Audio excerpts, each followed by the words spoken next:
Everyone's claiming that it's actually now over for the voice of Meghan Markle. But is it truly? As ever, let me explain. Hi, good morning. Neil Sean here. Nice to see you as ever. Thank you so much for joining me today. Thank you also for your lovely comments about the chat show hosts.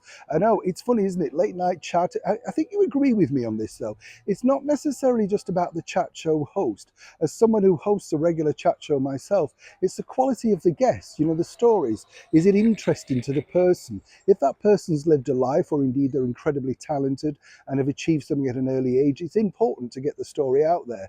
But if it's just somebody coming on to plug an album or a book and you've never really heard of them, do you truly care? But the greats were up there, weren't they? Dick Cavett, Johnny Carson, all of them, Michael Parkinson. So thank you so much for your lovely comments about that. I enjoyed making that one for you. Lovely memories. That's what it's all about, isn't it? Back as ever to your breaking roll story of the day. This story, as I say, a strange thing because across the media, everybody's basically saying that the deal between Spotify and Meghan Markle is over and done. Well, essentially, that particular line of story is correct, but not quite according to the CEO. You see, Meghan has been decided to find her voice and share it with everyone, even though everyone didn't seem to want to be shared with it, as it were. The downloads did not match the salary. That's the problem. We've told you before, it's a commercial business.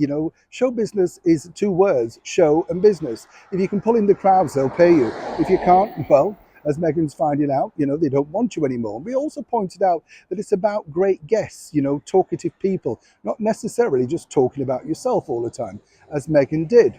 But according to a very well-placed source within Spotify, they haven't quite ruled out a return to Meghan to their own Spotify airwaves if she can provide the relevant guests. She could do one-off specials. The people they were hoping to achieve the very first time around for the series were the likes of Michelle Obama, Hillary Clinton, people like that. Those allegedly were the names promised.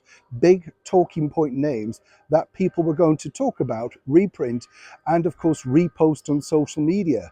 What we got were two-bit actresses and people that had clearly done some stuff but wasn't necessarily relevant enough to the wider audience. But Meghan didn't care about that. It was her voice, her authenticity. And what she found was that people didn't care to listen.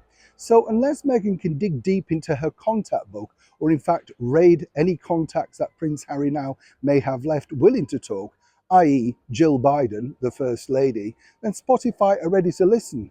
Without that, there will be no specials. So it's not quite over totally yet for Meghan and Spotify. But again, it all hinges on what she can come up with. And we all know that Meghan at points does like to surprise, if nothing else. Neil Sean in the very heart of London.